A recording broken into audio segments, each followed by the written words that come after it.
All right, Michael, you can go ahead and start us. Great. Thank you very much, Caitlin, and good morning. And thank you all for joining us for our discussion on innovation and technology in Latin America's post-pandemic recovery.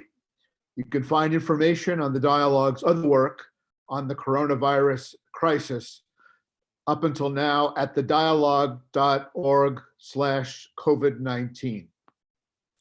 Most experts today agree that the pandemic will accelerate fundamental trends that were already underway in Latin America and the Caribbean.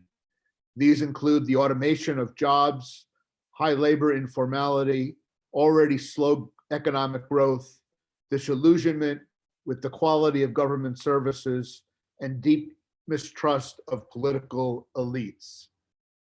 The improvements in innovation and advances in digitalization for some time now have been held out as potentially powerful tools to overcome problems associated with those trends. As countries in the region adjust to unprecedented circumstances and plan for economic recovery, important questions are emerging. How can innovation be deployed where most urgently needed for economic recovery in areas such as health, education, and others? What should governments be doing to facilitate innovation, streamline sound regulations, and ensure new technologies can reach the most vulnerable populations? And what does the future of work look like in a post-pandemic Latin America? And what should companies be doing to prepare? We're very fortunate this morning to have 4 outstanding people and experts working on these issues who have agreed to join us as speakers. You can find their complete bios on our website, so I'll just briefly introduce them in the order in which they will speak. Victor Munoz is the Colombian Presidential Advisor for National Innovation and Digital Transformation. Carmen Paje Serra is the Chief of the Labor Markets and Social Security Unit of the Inter-American Development Bank. Angel Mellizo is the Vice President of External and Regulatory Affairs at AT&T DirecTV Latin America. And Andres Candena is a Senior Partner at McKinsey & Company in Bogota. Before asking Victor to get us started, let me first recognize Eric Brand, who directs our corporate program and is the publisher of the Latin American Advisor, who really coordinated today's event, and want to thank him for his enormous contribution. And with that, let me turn to Victor to get us started. Victor? Good morning. Good morning, Michael. Morning. Thank you so much for giving me the opportunity to share what are we doing in Colombia and to share how we are addressing this situation and how we are using technology in this moment. The first thing that I would like to start is that COVID-19 has been a catalyst that has shifted the world towards an imminent change. In the last couple of months, people understand the necessity and importance of subjects like teleworking, e-learning, telemedicine, and e-commerce. Digital economy and digital society are now part of our daily life. While at home and isolation, we have managed to stay connected and keep business running.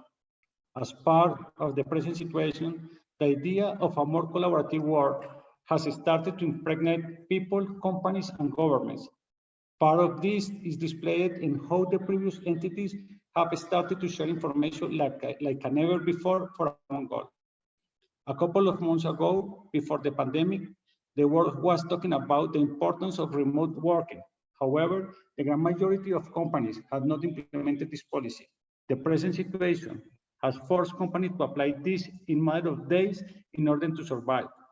Companies that had this internal policy already incorporated were able to adapt with great ease to present situation and keep on producing more effective than those who did not. Learning is a great example of the implication that COVID-19 has had in the education sector. The fact the universities, schools, and other educational entities have been shifted to the digital platform has led towards the possibility of people around the world having access to new forms of learning as well as new educational tools. This crisis has also ignited a necessity of the health sector to evolve and shift toward more remote and innovative thinking. Great example of this are how the countries with remote area are developing solutions in order to be able to provide patients with access to telemedicine, digital image for diagnosis, or 3D printing for of medical devices like respirators. Lastly, everything related with e-commerce and fintech has skyrocketed. Economies are shifting toward a full-blown scale digital economy in this moment. Restaurants and store deliveries, digital transactions, online banking, and automated supply chain amongst others have become the new form for business and people to carry out their daily activities effectively, economizing time and keeping social distancing. Now going into a specific regarding Colombia, since 2 years ago, we have been working in a digital transformation strategy. We believe that technology is an enabler which supports entrepreneurship, innovation, and new opportunities in digital economy. An example of this is the 4th Industrial Revolution Center in Medellin, which we launched in 2019. The center is the principal focus is in artificial intelligence, blockchain, and IoT. This government, since its beginning, has supported its decision based on science, data analysis, and the use of technology as a tool for public policy and decision making. Through simulators and variety of programs, we have found the adequate inputs to be able to orientate our goals and consequently make the most beneficial decisions. With the pandemic, we have developed different instruments like apps, portals, heat maps, and e-commerce solutions, among others, in order to provide the citizens with a variety of mechanisms to allow them to access information and protect themselves in the current situation. Regarding e-learning, we have more than 8 million students from private and public institutions using technology to access virtual education in urban and rural areas. In less than 2 weeks, we deployed a portal named Aprender Digital that gives free access content, games, and educational programs to any and all who wish to access it. We developed an app named Corona App that has been downloaded by more than 6 million users in less than 2 months. The app helps Colombian citizens in terms of accessing information related with prevention, self-care, personal triage, and basic instruction for medical support. Corona App gives citizens the opportunity to share with government their daily health information. We managed to make the app 0 rating. That means that it doesn't consume data from users. Also, we develop heat maps and dashboards that integrate millions of data to support the government strategic decisions. The Colombian government has implemented new regulations that have helped to innovate in matters like telemedicine by assisting medical institutions and doctors so that they can attend patients and prescribe medicine through new instruments. In addition, in terms of regulation, we have been working in smart regulation using sandbox models in financial and telecommunication sectors. We have had conversations with key digital economic players to increase the solution for vulnerable areas. We know that the main challenge we face in the present situation is connectivity, but we expect that in the next 2 years, with the spectrum allocation, we can increase the access for vulnerable areas and consequently continue to deploy and within the scope of digital solutions, so as the ones mentioned before. Regarding technology, development in subjects like fintech and e-commerce, a particular example is the provision of subsidization for vulnerable people through fintech solutions. In 3 weeks, we were able to execute programs like Ingreso Solidario. We gave 3 million people economical subsidies. Similar program in the past that did not incorporate the current technology took 10 years to achieve similar results. After the pandemic, the job market will be significantly different. We have new opportunities in terms of digital economy. More sectors will adopt telework, the regular operation. There will be more robotics in manufacturing. E-commerce will continue growing, and virtual meeting will become one of the most popular communication channels in the years to come, not only for work purposes, but also for social life. COVID-19 has been a challenge for the humanity, but also an opportunity to reinvent and reimagine a new world supported by innovation, technology, and collaboration. In Colombia, we believe that as a nation, we will become out stronger than before. Thank you. Thank you very much, Victor. That was terrific. Thanks for getting us off to a great start. Carmen? Yes, hello, Michael. Thank you so much for the invitation. Thanks also to Eric Brand for the invitation to be here, and very honored to share this panel with such a great group of speakers. I wanted to mention three things and one reflection. So in terms of my first point, I'm completely in agreement with the statement that COVID will accelerate the digital transformation of economies, while the impact on automation, I think, is less clear. So let me start with that point. I've been studying what we now call the future, or used to call the future of work, for at least 4 years, and we were looking at the impact that technology has on labor markets. And what we've seen in developed economies, sorry, is that technology is very good and has been able to augment those who have the skills to use it. But at the same time, technology, without other accompanying policies, leaves quite a lot of people behind. And actually, I think because this has been a quiet transformation, we have seen that in many developed economies, technology has gone hand in hand with an increase of inequality, an increase of polarization in the labor market, with many workers that were in routine-based occupations, such as production workers or administrative people, seeing their opportunities diminishing over time. Now, when we were looking at how this process was playing out in Latin America, we saw that this process was beginning. So the more advanced a country is in its technology deployment, the more this process was also beginning to emerge. While countries that were farther behind in their technology adoption path had so less of this polarization. So basically, when COVID arrived, many countries are on the verge of where basically in the path of adoption, but less advanced than in the US. Now, what I think it's clear, and I think also Victor mentioned, referred to it, is that COVID has been able to move this path of adoption forward in a way that probably wouldn't have happened in the next 5, 6, 10 years. Because all of a sudden companies saw that in order to survive, they needed to implement telework, that in order to connect, they needed to have telecommunications, that in order to sell, probably the only way to sell right now is through digital online commerce, and so on, that in order to be offering services, you have to offer teleservices, teleeducation, and everything. And because this is going to stay a while with us, I don't know how long, and I hope it's not too long, but seemingly until we get a vaccine, we'll have to live with this sort of semi-normality for a long time.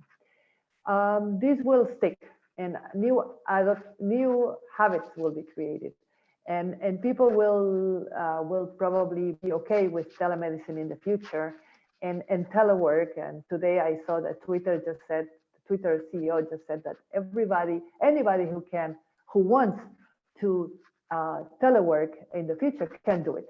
So they don't need to go back to regular work ever.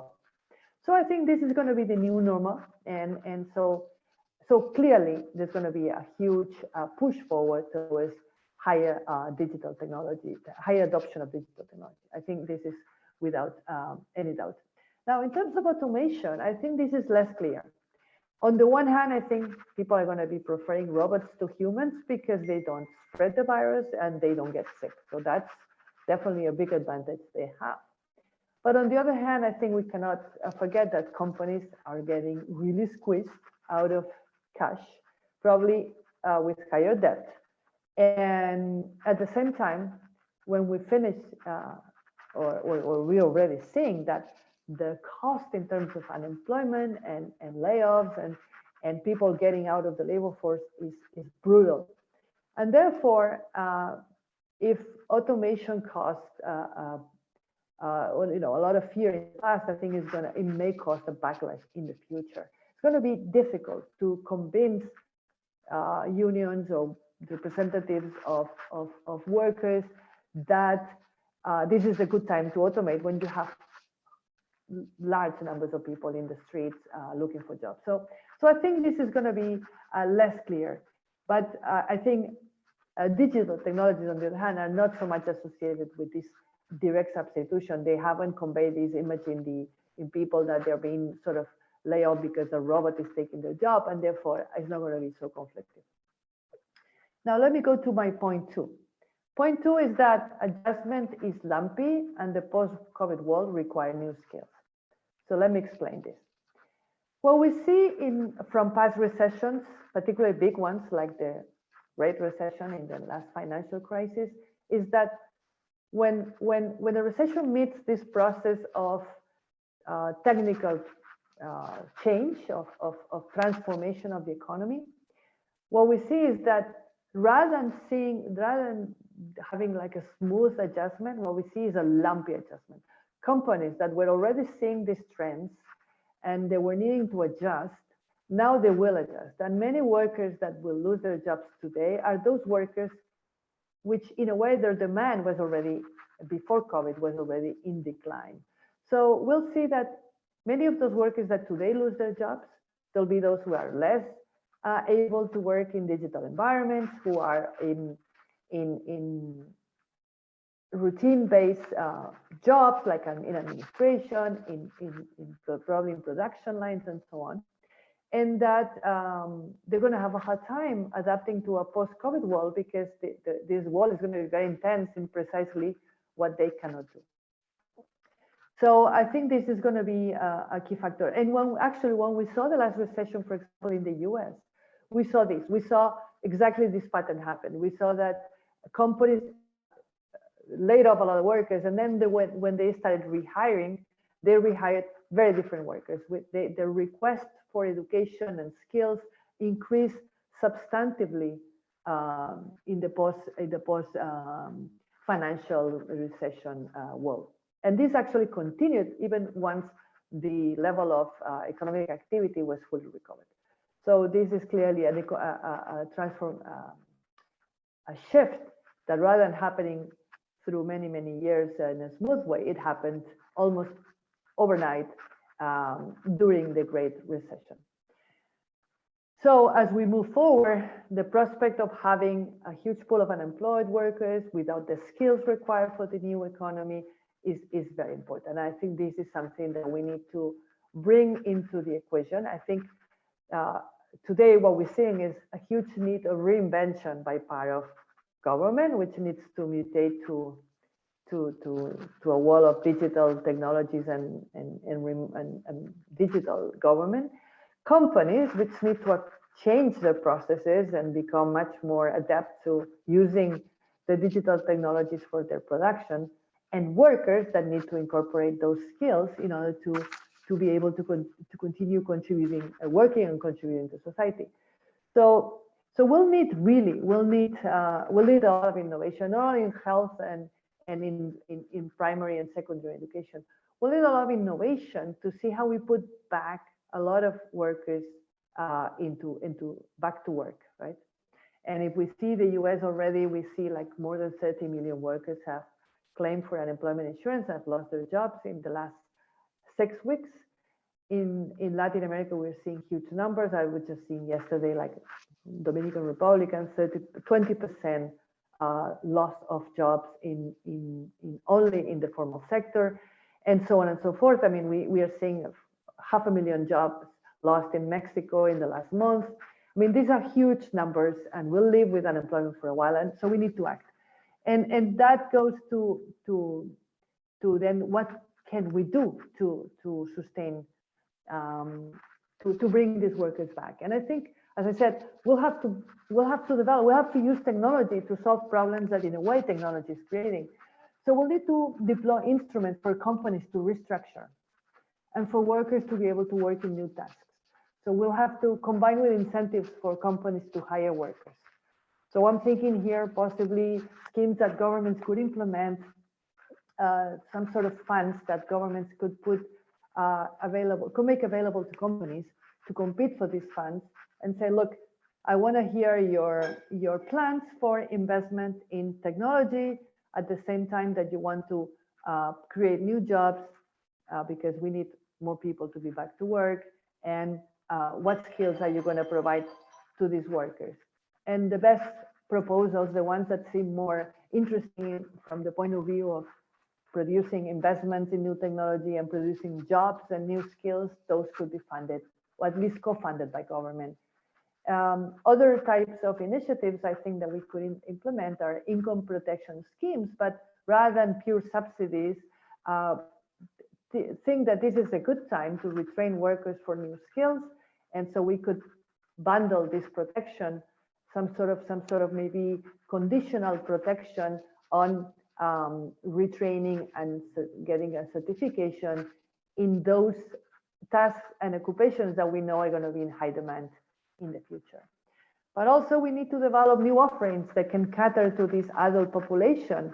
One such example are boot camps have been very successful in 6 months, going from 0 to having a certification in some sort of IT related skill. And I think boot camps or sort of this type of new offerings combined with MOOCs and other inventions, if you want, that built on all this content could deploy training for workers. Then technology can also provide fantastic tools to guide workers in their careers and in their search for jobs. So today, for example, also for providers to see what kind of training to offer, or where are new jobs or opportunity being created. We can deploy tools based on big data, for example, the vacancies that are showing in the different online job portals, combined with more traditional sources of information that can give us real-time information about what are the occupations and skills for which demand is growing. And the ADB has been working quite a lot on that. And then tools based on artificial intelligence that can produce very good matches between the type of jobs that people are looking and the type of talent that companies are also looking for. So again, all this technology can be put, and we're already working on that in some countries, to support people in these transitions. So I want to finish with a reflection. None of this is going to be easy. I know it's in the following weeks we'll find the government debt will have increased, companies' debt will have increased, companies lack liquidity, so they will be very constrained to do anything other than survive. And people, of course, will be also very constrained to do anything else other than surviving. So if we want to leave this surviving mode and go to a more positive mode, we need to act now. We need to act by part of governments, companies, and individuals. If we want to recover growth, and also very important, if we want to preserve our democracies, an environment with huge number of unemployed, discontented people, or disgruntled people are not good environments to preserve democracies and to move forward and to create the kind of coalitions that we need in order to move forward. So I would say, even if it's difficult, probably more difficult than it was a few weeks ago, we need to act now to implement some of these combination of tools in order to make sure that technology brings growth, but also that we don't leave anyone behind. Thank you so much. Thank you very much, Carmen. And I just want to, excuse me, I want to remind all the participants that they could send their questions during the call by mailing meetings at thedialogue.org or Twitter using the hashtag COVID-19 and AND LATAM. So please send us your questions and we'll get to them towards the end. But let's turn it to Angel. Angel? Yeah, good morning, Michael. Good morning, friends, and all the guys who are watching us. It's really a pleasure to be here. The first time I participate in a virtual event at the Dialogue. I've been personally there in Washington a couple of times. So it's great to be with you and also to be with so many friends, colleagues, former bosses, but bright people in a word. Let me share with you just 3 ideas. Okay, so how we are seeing the economy, the Latin American economy from AT&T. 2, how we see digital working in these times of crisis and pandemic, and I would say how we see digital progressing, advancing in these times.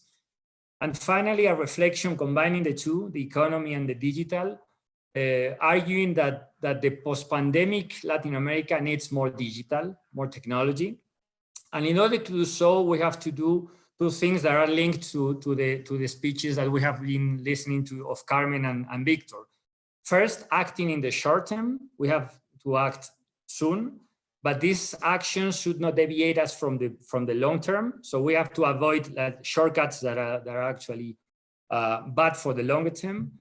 And in the longer term, obviously, what we see is that government should take back as soon as possible this agenda of smart regulation of digitalization that has been on hold, at least during these emergency times. So going to the economy, if we could go back to late in 2019 in Latin America, we would be seeing a Latin America with social unrest. You recall demonstrations in many countries in the region, and just 1 in 5 Latin Americans trusting the governments and their institutions. Part of it was the fact that we had a new middle class, which was not consolidated, was informal in terms of labor markets. So they were vulnerable and they didn't feel satisfied with the services that they were getting from the government. And also we were projecting 1 to 2% GDP growth, which today would be great, but back then and on a long-term perspective is really an anemic and quite weak growth. So back then, as economists, as analysts, we said, okay, we have to do skills because it's clear that in order to foster formalization, we need that. We need to strengthen our institutions in order to link them to our citizens. And we have to foster productive development policies, in particular in a digital area, because this is the future. So, but then, as paraphrasing the Uruguayan writer Mario Benedetti, when we thought we had all the answers, suddenly they changed the questions. So now the question is how to respond to the coronavirus and to the pandemic. In economic terms, as it was mentioned, is a shock like no other. No? Our domestic demand is collapsing, either because we are under lockdown since mid-March or because we are following some kind of social isolation. Recall also that trade has also collapsed in terms of trades, but also the volume. Falling remittances, pressure on our exchange rates. So it's a combination, it's a perfect storm for the region right now, which may be summarized in 3 items for how we see the economy right now. First, unprecedented uncertainty. I'm pretty sure Andres will talk about scenarios, but all economists, we are talking about V's, U's, L's, W's, Nike logos, you name it. But because right now there is no baseline scenario with high probability. Even in the private sector, we are using different scenarios because we don't know. There's too much uncertainty around. 2, in terms of the economy, no matter which scenario you pick, the shock is going to be big. In terms of GDP levels, by the worst scenarios, either by the IDB or the World Trade Organization, Latin America will not recover the GDP levels that it had in 2015 until 2025. And I said 2015. So we are confronted by a new lost decade in terms of GDP, which could be more than a decade of GDP if we don't act swiftly in terms of poverty or inequality and informality. ECLAC is projecting that 30 million Latin Americans could get back to poverty because of the crisis. We call this vulnerable middle class. And the IDB is projecting that maybe formalization would lose 2 decades in progress in the region if we don't get things right. Obviously, and those who all know me know that I like to recall this, there are Americas Latinas. There is a huge heterogeneity. And there are countries like Peru, like Colombia, like Chile, like Uruguay that might be facing softer economic crisis in the short term than other big ones. But anyhow, this is how we are seeing the economy. Passing to my second point, if we have to pick one positive thing in this crisis and in this tragedy, is the digitalization. It's an urgent digitalization by necessity, you name it. But it's true that all citizens or companies or governments, we have really moved fast to digital. And I don't know anybody who now doesn't think that data is an asset and not a liability. Back a few years ago, keeping data was a liability, red tape, and all these issues. But right now, this is an asset.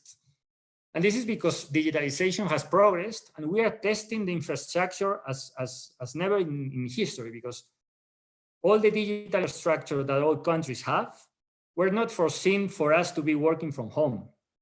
They were all foreseen to be working from the office, from buildings. But many of us are working from homes already from mid-March. And I have to say that things are going more or less okay. Using data from AT&T in the US, and I hope, Michael, Carmen, you are in the US, so you agree. If you have AT&T, and if not, you should switch to AT&T. But leaving jokes aside, I will share that the level of traffic that the networks of AT&T in the US are experiencing was an increase overnight of 20 to 25%. Overnight. 20-25% might not look very high, but the delta, this increase in traffic, is more than all the traffic that AT&T was carrying just 5-6 years ago. So the increase is more of the whole traffic, and so far things look to be working more or less okay.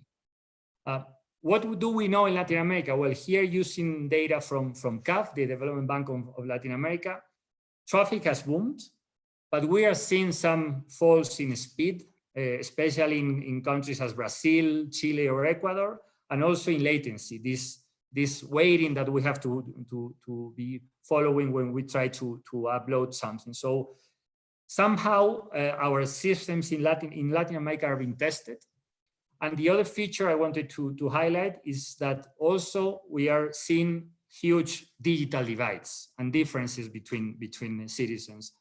A recent survey by the IDB asked people if they are working from home or not, and more than 60% of high-income workers are doing so, while less than 30% of those who are in low-income households. So it's not just a matter of the volume of traffic, but those who are connected or not is dependent on the level of income. So inequality is something here. So here, obviously, our message is also a matter of investment. If in the US, this increase has been handled well, it's because investment has been hyper high. So in the US, the big companies have been investing twice what the European telecommunication companies have been doing in this period, and much more than in Latin America. So we have to act fast in order to close this digital divide.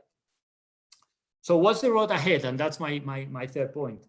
We believe that this digital transformation and bridging the digital divides. But in order to do so, first we have to avoid, as I mentioned, some shortcuts that deviate us from the optimum. I did a survey to my teams in the different countries who do external regulatory affairs for us, and I asked them, what are your governments doing well, and what are your governments doing not that well? Let me focus on the good things. We can then go back to the less good things. But first response was governments are using technology to inform and to communicate better with citizens in order to fight COVID. Many countries, Ecuador, for instance, launched a telephone line. And as Victor Munoz was mentioning, here every day I report to Corona app, and I say if I feel well or not, if my wife feels well or not. And also I can download a mobility tag in order to be able to moving around the city. So these are the advances that are taken by necessity, but are good ones for the longer term. No? So that's why also from the private sector, we have been working with the governments in order to push these apps. For instance, in the cases of Colombia or Mexico, those who are using these apps are not using data from the contract. But also we are figuring out giving light packages in order to keep people connected, even if they cannot pay for the bills, at least for during these crisis times. Second issue that my teams highlighted, education, teleeducation, via platforms by internet, open TV, satellite TV. Governments are figuring out how to respond to this educational challenge while children are at home and not at school. And obviously, this is something that from the private sector we want to support. And in the South, in DirecTV Latin America, part of AT&T, well, we launched a channel of education so that children can still be seeing at least some culture, mathematics, physics, nature at home while schools are closed. And third, very linked to Carmen's points, is support to jobs and the economy. And I would say what we welcome as, from the private sector, obviously, but it's also good for the longer term, are some subsidies and some temporary reductions of payroll taxes or corporate income taxes for those companies who are at impacted sectors or those workers who are more vulnerable. And this is something that from the private sector also we want to support. My last point here, obviously we have to go back and get back the agenda, the smart regulation, digital smart regulation agenda that we were pushing in the last few years. An agenda that should be pro-competition and innovative, because actually, if we see the tables of all of us right now, we would see a lot of different gadgets, laptops, telephones, smart watches, and this is key because consumers, firms are figuring out uses of technology that even from the private sector, even from companies, we didn't imagine. So it's important that the regulation and the institutions actually support that innovation. And three ideas here. First, let's rethink how we evaluate competition, and let's try to start regulating services and not technologies. It's important that that all our setup is based on the fact that we are neutral in terms of technologies, but we make sure that that services, that households, that firms, that governments get are the best ones. Second, we should be humbled. There are many things that we don't know. And this is why the sandboxes that Victor Munoz mentioned are so important. Because we cannot translate the rules of the analog economy to the digital one until we know how the digital economy and the digital rules really work. And it's good that at the telecommunications industry, we're importing these experiences that were generated at FinTech. And last but not least, well, internet has no borders. Unfortunately, now the world has a lot of borders and really close borders, but this is not the steady state. So since this is not the steady state and not even for internet, our rules should be global. Maybe it's an old-fashioned call, but we need global multinational arrangements also in the regulation of the digital economy, because information flows, people also move, and companies also have businesses in different countries. So experiences as the digital taxation at the OECD or APEC on data are important. So let me conclude by saying that we believe and we trust that governments are going to be getting back soon to work also for the longer term in terms of revising the rules, the institutions, and the policies. And this is very much welcome. And we will be there trying to get a better relation for the telecommunication industry, which is so relevant. And let me get back to my quote of Benedetti. I think Benedetti was not right in this respect. Okay, the questions remain, and the productivity, inclusion, and institution challenge remain. And I think the answer we gave back last year on digital being a key component remains as actual and present as always. Thank you very much. Thank you, Angel. That was great. Let's turn to the last presentation, and Andres.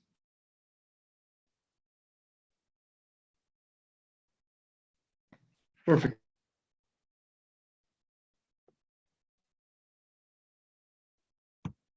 In this webinar, and to such a great friends like Carmen, Angel, and Victor. I'm very glad to share this time with you.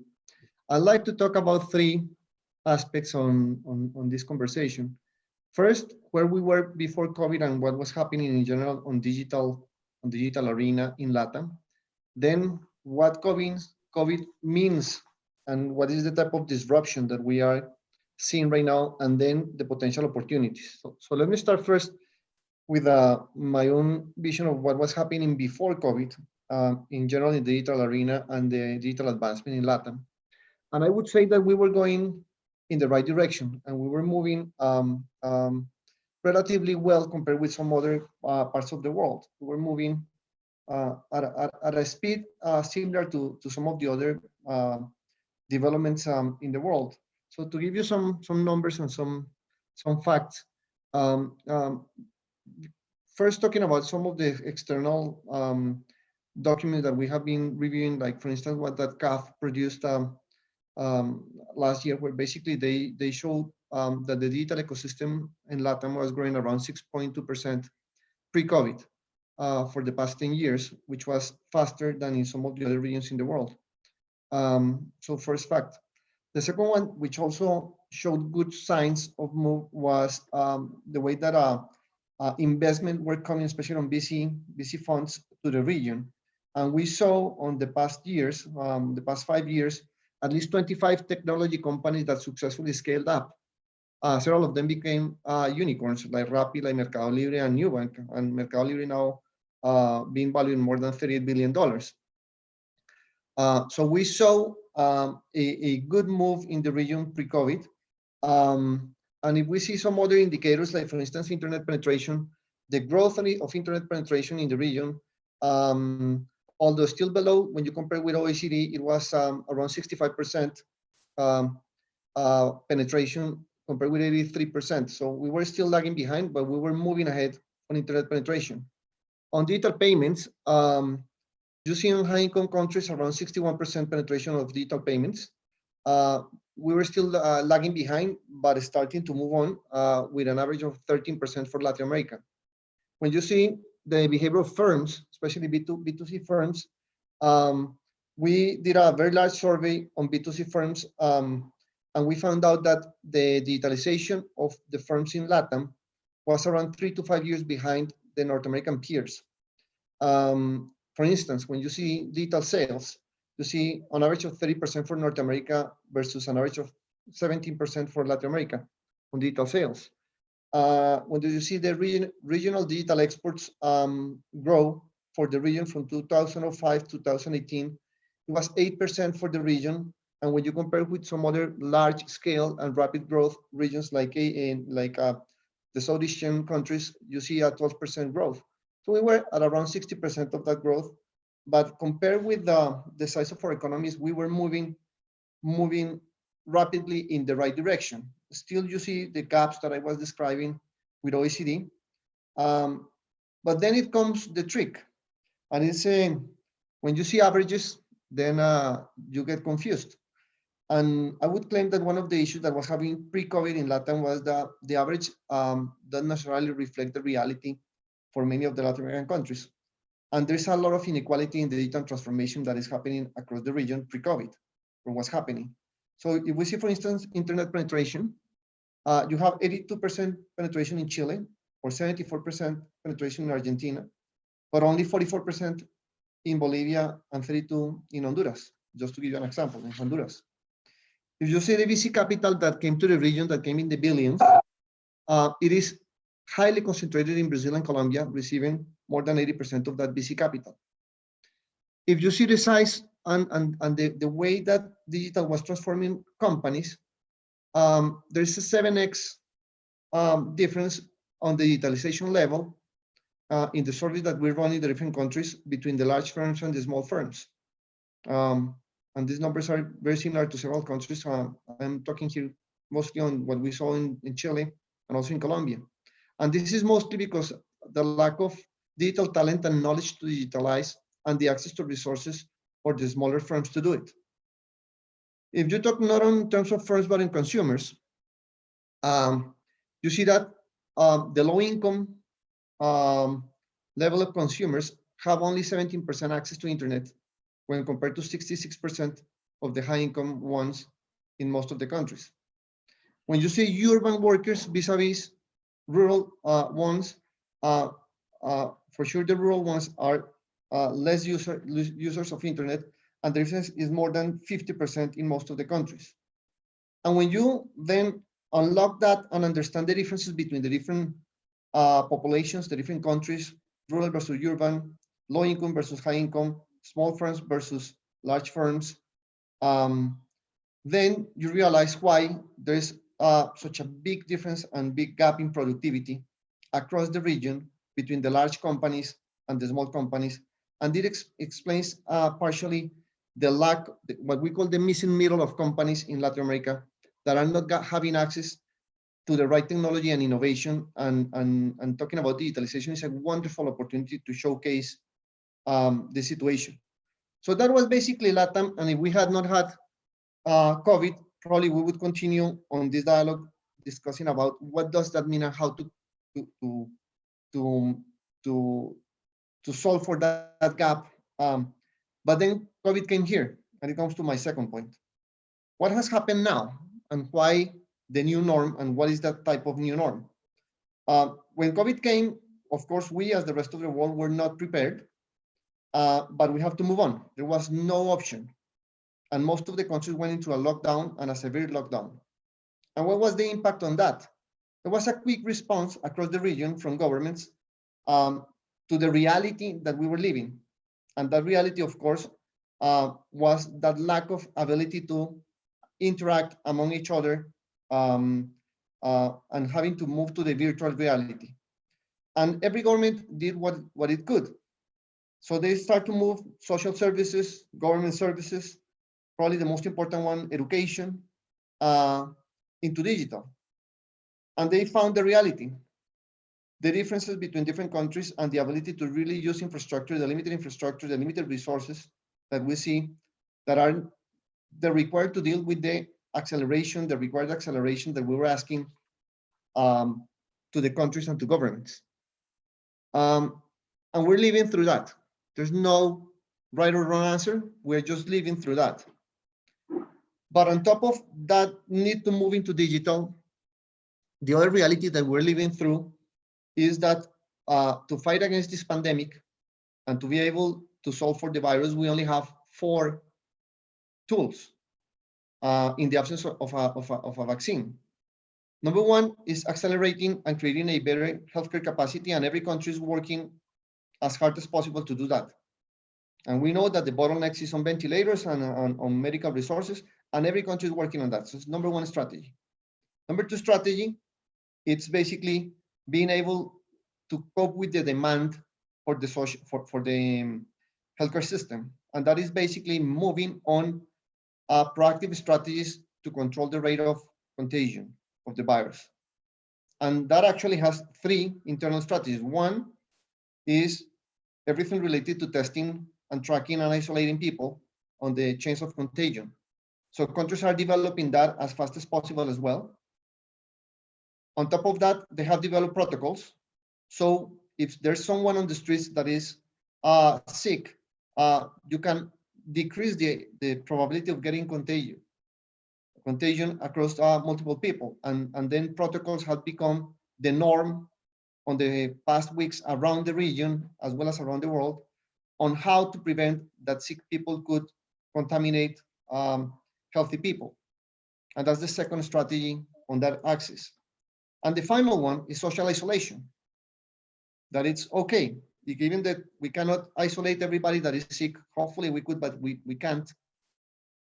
If we use protocols, but it's not enough, and still if there's people that will become contagious, hopefully we maneuver and we manage the amount of people that is on the streets. And that final strategy, that 4th strategy, it's the one that we use the first, but it's the most difficult to manage too, because it's your silver bullet. Once you use that one, there are no more other than continue creating capacity on testing and creating capacity on protocols and behaviors and creating capacity on supplying healthcare services. But that one has a lot of implications because that decreases the livelihood of citizens, and we're living that throughout Latin America. And the more we use that one, the bigger the impact that we have on livelihoods. And let me give you some numbers. On the weeks of the lockdown, every country in Latin is going across the process and going not for a lockdown, but for an intelligent or selective type of lockdown. That would imply, and that has implied, starting to mobilize ahead the labor force, mostly. But the impact that we have had in the past weeks, 6, 7, 8 weeks, depending on the country, is already humongous on livelihoods. We decisively decided to create a demand shock that created a supply shock that created an income shock at the same time across the globe and in LATAM. And we moved fast in LATAM compared with some other countries in creating these shocks. By decreasing consumption in sectors across the economy, we basically locked down not only people, but we locked down our economies and impacted at least 50 to 60% of our consumption across the board. In some sectors, like trade, commerce, entertainment, tourism, as examples, 80 to 90%. That decrease in consumption created a supply shock as well. And as a result of that, we're decreasing our GDP and our value added in our economies. What would be the impact of this for this year? Nobody knows at this moment, but we are starting to see some numbers that probably are around the ballpark. So when you see IFC, the World Bank, the IDB, CAF, the largest investment banks that follow the region, they are starting to talk about 5 to 10% depending on the country on the impact of GDP for 2020. And an important impact depending on how we react for 2021. That comes at a cost not only for the economy, it comes at a cost on the whole livelihood, especially in the ability to generate works and jobs in the region. So we're seeing that this crisis, what it really means in terms not only on the healthcare, but on the livelihood side, on the economic impact, is basically a job crisis without any precedent. And we should expect numbers rising extremely fast. We're seeing the numbers across the region, and it is not illogic to think about 15 to 20% unemployment across the region by the end of the year. By the way, very similar to the numbers that we're seeing even in North America. So how countries are reacting to this? And it's an alive movie that we're living at this moment. It's an ongoing movie. Basically by using whatever they can to recover first unemployment and on individual basic needs, but at the end is basically trying to recover on the investment ability and the investment sentiment in the region, as well as the consumer confidence in the region. So we can grow again and companies can sell again because people is willing to invest, companies are willing to invest and people is willing to consume. And there's a demand for those companies to invest. If they don't see that demand, investment is not going to come in the short term.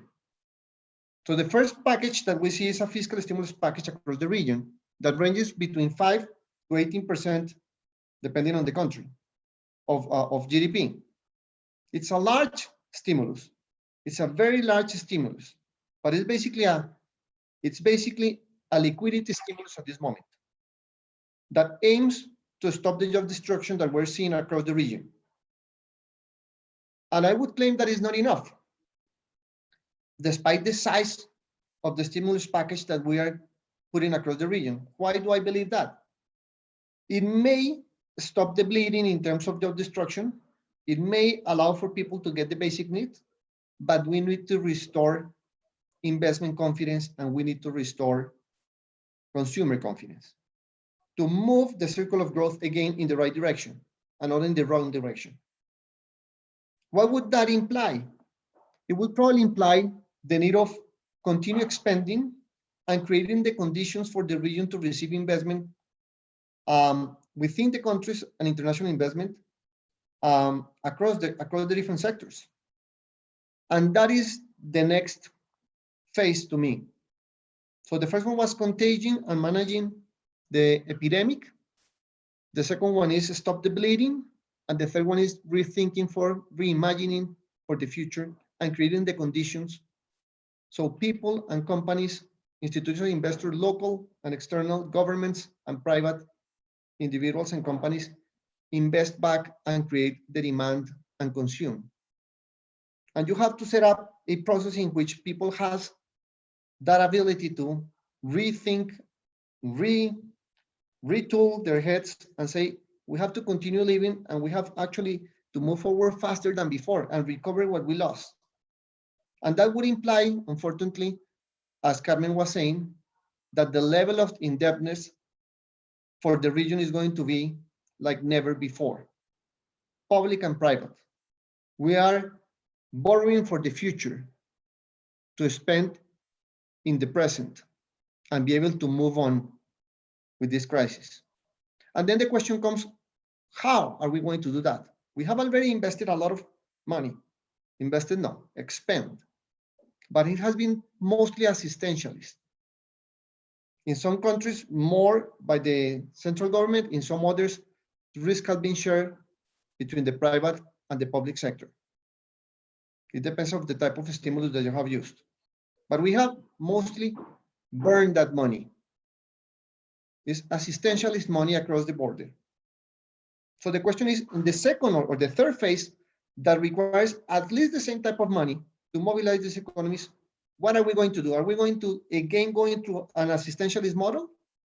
Is that the best way of getting out of this crisis? Or we start to think how to leapfrog and to take advantage of the situation, if we can call this an opportunity to take advantage. And then it comes again to the pre-COVID discussion, and I finish with that, on digital. We were moving fast in some areas, faster than some other regions of the world, and we were going basically catching up. I claim that this is not the moment of catching up, but to leapfrog across the region. And that if we're going to spend that amount of money, and we're gonna live several generations with a lot of debt of future generation or kids, we better do it wisely, and we don't spend but invest.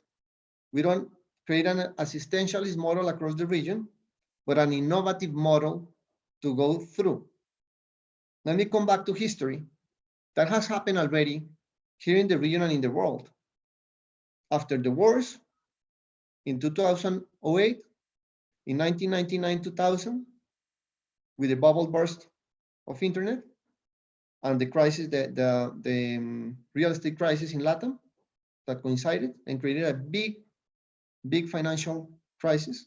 And of course, in the Great Depression in 1931 to 1929 to 1934.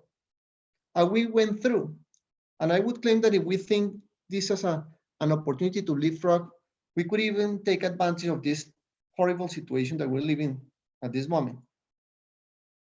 If we realize that we're going to have to spend a lot of our future savings into the present, and we do it in a way in which we structure programs and we structure opportunities for employment generation, and we do it in a wisely way and not only thinking in the typical way of getting out of this crisis by investing on infrastructure, which has to be done, and in social infrastructure, which has to be done, but also on the digital opportunity and the digital infrastructure and leapfrog on digital. And think that a substantial part of that money could be used to create a demand for a new market in LATAM at a scale, especially for midterm companies, and I finish there. Then we can see a very bright future and a better future for our kids. And let me just list 8 opportunities for priorities that if it were my point, I would love to do it. Number 1, ensure affordable connectivity across households and firms. It's an enabler. Number two, second enabler, introduce smart regulation to facilitate the creation and adoption of digital opportunities. Number three, a third enabler, invest in digital awareness and digital education programs. Number four, an enabler, flexibilize labor markets to enable for digital economies. Then talk about the demand. Improve at scale the demand, create the demand through government stimulus programs for social and public services, on healthcare, on education, on legal, on security, that had proven to be the ones that develop in the more developed world, and use those to generate the demand, enabling for the expansion and the uses of ecosystems and platforms and digital marketplaces. And use part of this money that we are going to have to invest to create the demand for the new market, and then allow for the supply on a market economy to take advantage of that, starting by covering the requirements from government services on social and public services, and then allowing for the market economy to move on and offer through that supply the required digitalization that we need in the private sector. Thank you very much. Very much, Andres. Unfortunately, we've reached the end of our time, but I do want, and we've gotten a number of very, very good questions. Unfortunately, we're not going to be able to get to, but let me just ask one, and if anybody has a quick response, that would be helpful. And there are several questions sort of on this theme of international cooperation, and if there's any organization that coordinates efforts that companies are taking to prepare for the post-pandemic Latin America, the future of work. Can you give us a sense whether there's any kind of company working together and in collaboration in dealing together with this major challenge ahead? Who wants to take that? Ankel? Thank you for the opportunity to respond to that one, but absolutely. I mean, we need coordination and global responses.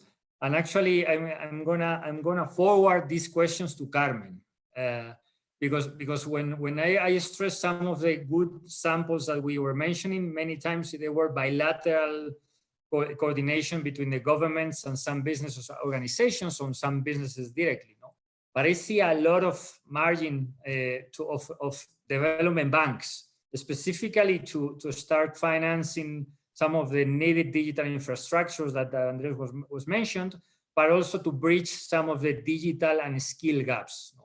And I was wondering if we can and should partner, and obviously from our side and from the business associations that we are in, we'll be more than happy, because I think we need financial muscle, and this financial muscle can come from development banks.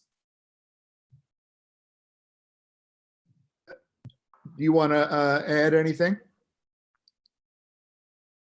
Carmen, do you want to add anything? No, I just want to say that as an international institution, which has been working with a lot of I would say all the countries in Latin America for the last 60 years, we have been playing a role into that. And we want to continue playing this role now going forward. For us, the digital vector, if you want, the digital strategy is very important. We agree with many of the points made here by Andres and Victor, Angela, I mean, in the sense of we need to enable this progress that was already taking place, but that now is more needed than ever if we want to recover the path of growth. And the bank is been there, and we want to continue being there for the countries, and we hope to work with all of you in the future, in the present and in the future.